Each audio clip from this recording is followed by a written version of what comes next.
This is Samsung Galaxy S23 Plus, and today I would like to demonstrate that you can block all spam and robocalls on this device.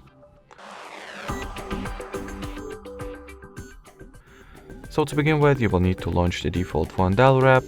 Then at the keypad interface, tap at these three vertical dots to your top right. Then go for settings. Onwards, in here you'll see the caller ID and spam protection field. So you can turn this toggle on, agree on all the terms, then go at the following page. And in here make sure to tap at the block spam and scam calls switch, or simply turn it on.